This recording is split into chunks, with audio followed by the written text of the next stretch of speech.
Good morning. Krista Blomberg here from the Red Lake Library, coming to read Winnie-the-Pooh by A.A. Milne. And I am on chapter 9 today. Almost done. Remember to listen for the secret word, and if you hear it, come on in. Let us know that you watched this and tell us what the secret word is. We can give you a fun sticker for your water bottle or backpack or anything else like that. Chapter 9, in which Piglet is entirely surrounded by water. It rained and it rained and it rained. Piglet told himself that never in all his life, and he was goodness knows how old, 3 was it, or 4? Never had he seen so much rain, days and days and days. If only, he thought, as he looked out of the window, I had been in Pooh's house, or Christopher Robin's house, or Rabbit's house when it began to rain, then I should have had company all this time, instead of being here all alone, with nothing to do except wonder when it will stop. And he imagined himself with Pooh, saying, "Did you ever see such rain, Pooh?" And Pooh saying, "Isn't it awful, Piglet?" And Piglet saying, "I wonder how it is over Christopher Robin's way." And Pooh saying, "I should think poor old Rabbit is about flooded out by this time." It would have been jolly to talk like this, and really, it wasn't much good having anything exciting like floods if you couldn't share them with somebody. For it was rather exciting.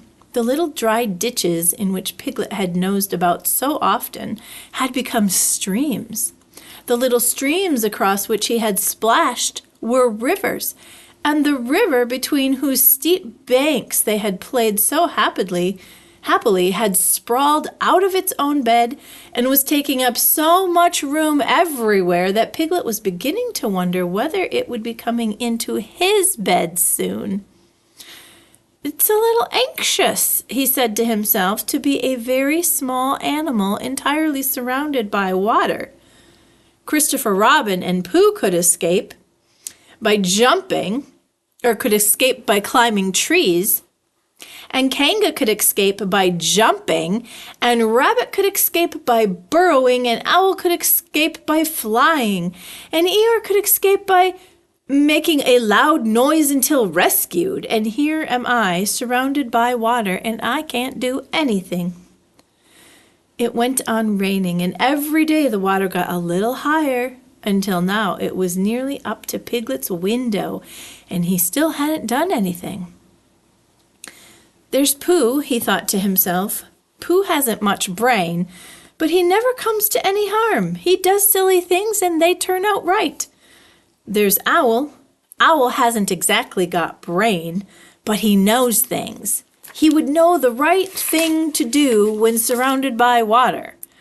There's Rabbit. He hasn't learnt in books, but he can always think of a clever plan. There's Kanga. She isn't clever, Kanga isn't, but she would be so anxious about Roo that she would do a good thing to do without thinking about it. And then there's Eeyore. And Eeyore is so miserable anyhow that he wouldn't mind about this. But I wonder what Christopher Robin would do." Then suddenly he remembered a story which Christopher Robin had told him about a man on a desert island who had written something in a bottle and thrown it into the sea. And Piglet thought that if he wrote something in a bottle and threw it into the water, perhaps somebody would come and rescue him.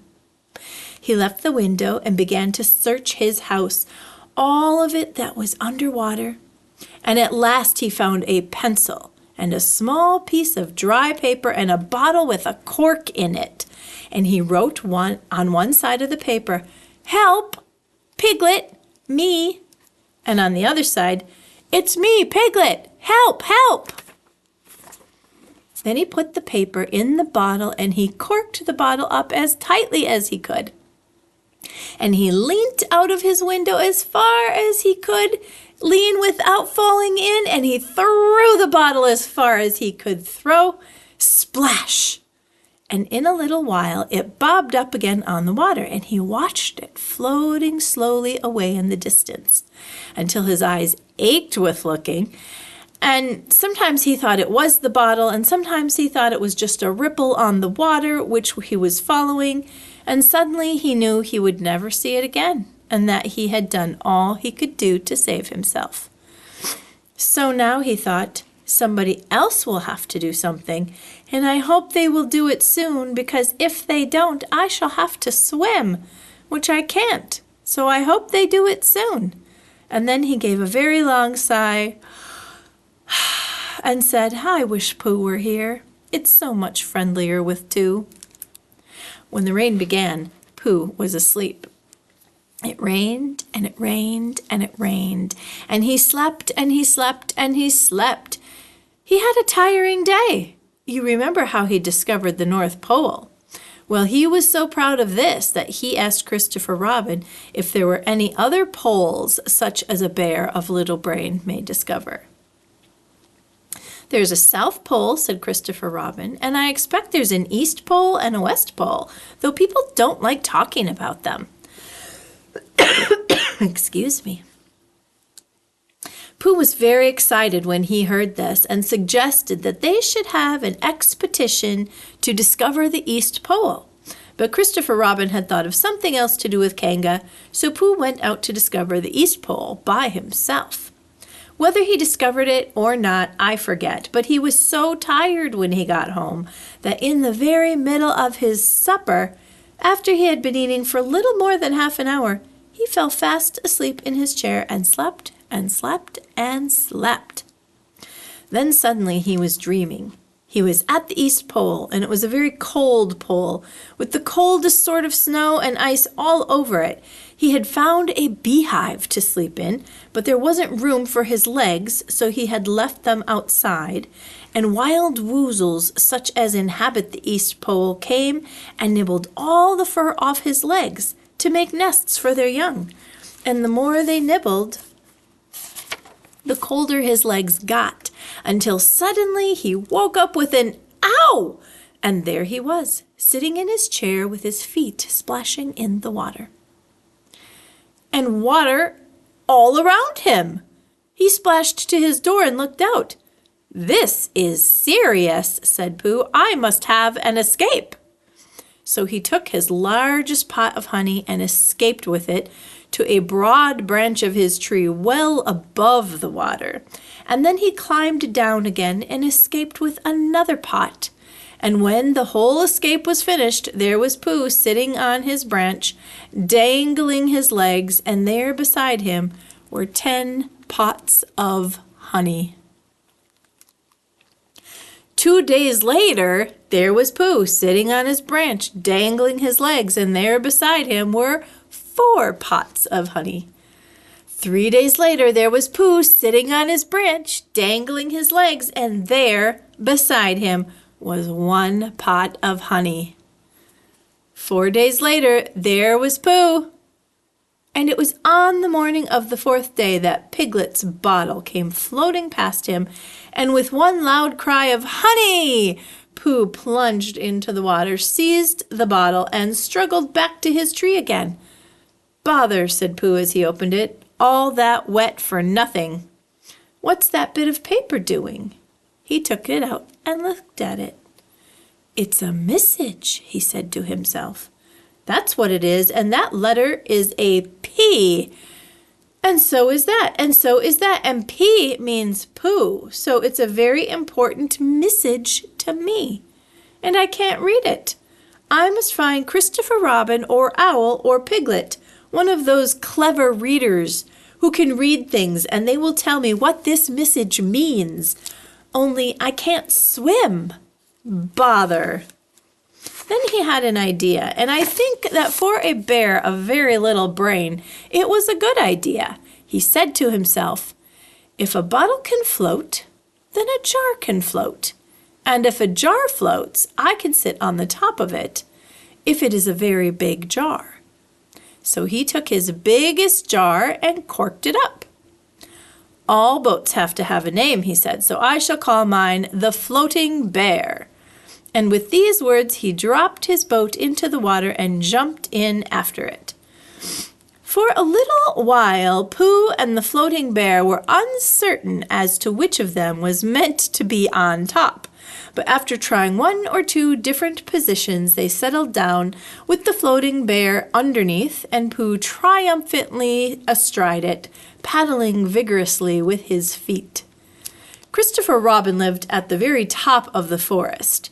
It rained and it rained and it rained, but the water couldn't come up to his house. The secret word for today is pencil. The water couldn't come up to Christopher Robin's house. It was rather jolly to look down into the valley and see the water all round him, but it rained so hard that he stayed indoors most of the time and thought about things. Every morning he went out with his umbrella and put a stick in the place where the water came up to, and every morning he went out and couldn't see his stick anymore. So he put another stick in the place where the water came up to, and then he walked home again, and each morning he had a shorter walk to walk than he had the morning before. On the morning of the 5th day, he saw the water all round him, and he knew for the first time in his life he was on a real island, which was very exciting. It was on this morning that Owl came flying over the water to say, "How do you do?" to his friend Christopher Robin. "I say, Owl," said Christopher Robin, "isn't this fun? I'm on an island." "The atmospheric conditions have been very unfavorable lately," said Owl. "The what?" "It's been raining," said Owl. "Yes," said Christopher Robin, "it has. The flood level has reached an unprecedented height." "The who?" "There's a lot of water about," exclaimed Owl. "Yes," said Christopher Robin, "there is. However, the prospects are rapidly becoming more favorable. At any moment,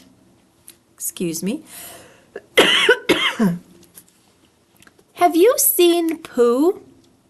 "No, at any moment." "I hope he's all right," said Christopher Robin. "I've been wondering about him. I expect Piglets with him. Do you think they're all right, Owl?" "I expect so. You see, at any moment—" "Do go and see, Owl, because Pooh hasn't got very much brain, and he might do something silly, and I do love him so. Owl, do you see, Owl?" "That's all right," said Owl. "I'll go. Back directly." And he flew off. In a little while, he was back again. "Pooh isn't there," he said. "Not there?"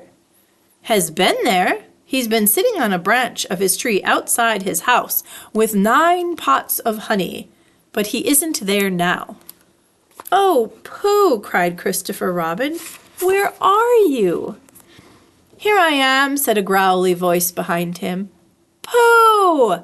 And they rushed into each other's arms. "How did you get here, Pooh?" asked Christopher Robin when he was ready to talk again.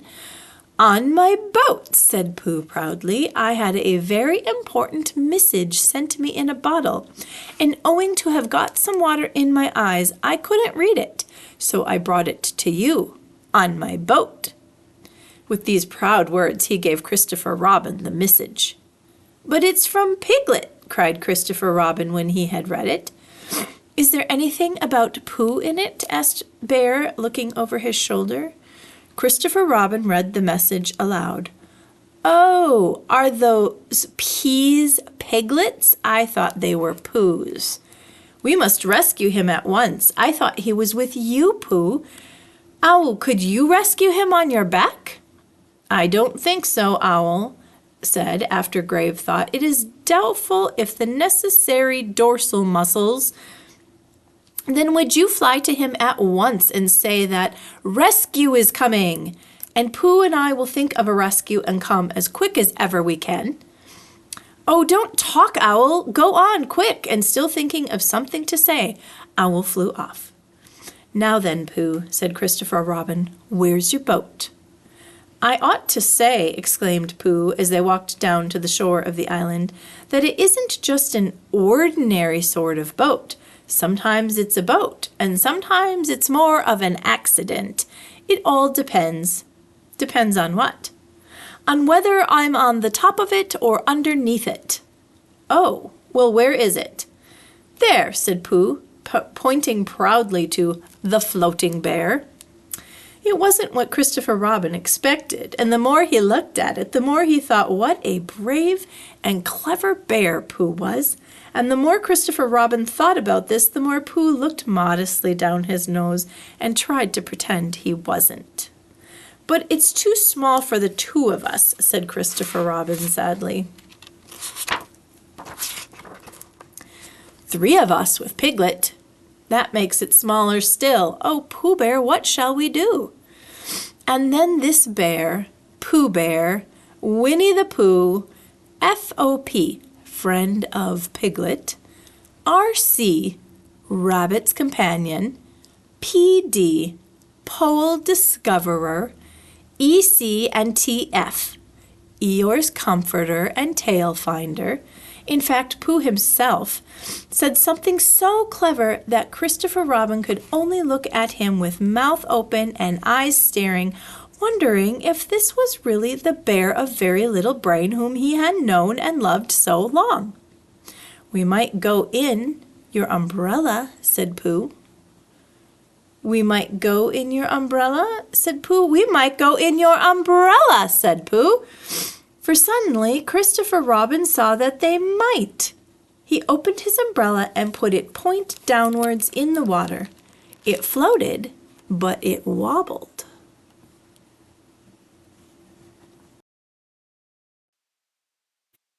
Got in. He was just beginning to say that it was all right now when he found that it wasn't. So after a very short drink, which he didn't really want, he waded back to Christopher Robin. Then they both got in together and it wobbled no longer. "I shall call this boat the Brain of Pooh," said Christopher Robin, and the Brain of Pooh set sail forthwith in a southwesterly direction, revolving gracefully. You can imagine Piglet's joy when at last the ship came in sight of him. In after years, he liked to think that he had been in very great danger during the terrible flood. But the only danger he had really been in was the last half hour of his imprisonment, when Owl, who had just flown up, sat on a branch of his tree to comfort him, and told him a very long story about an aunt who had once laid a seagull's egg by mistake, and the story went on, rather like this sentence, until Piglet, who was listening out of his window without much hope, went to sleep quietly and naturally, slipping slowly out of the window towards the water until he was only hanging on by his toes, at which moment, luckily, a sudden loud squawk from Owl, which was really part of the story, being what his aunt said, woke Piglet up and just gave him time to jerk himself back into safety and say, "How interesting, and did she?" Well, you can imagine his joy when he saw the good ship, the Brain of Pooh, Captain C. Robin, First Mate P. Bear, coming over the sea to rescue him. Christopher Robin and Pooh again. And that is really the end of the story. And I am very tired after that last sentence. I think I shall stop there. The end. Have a good day, and next week we will finish Chapter 10, which is the last chapter of Winnie-the-Pooh. Hope to see you next Thursday. Bye.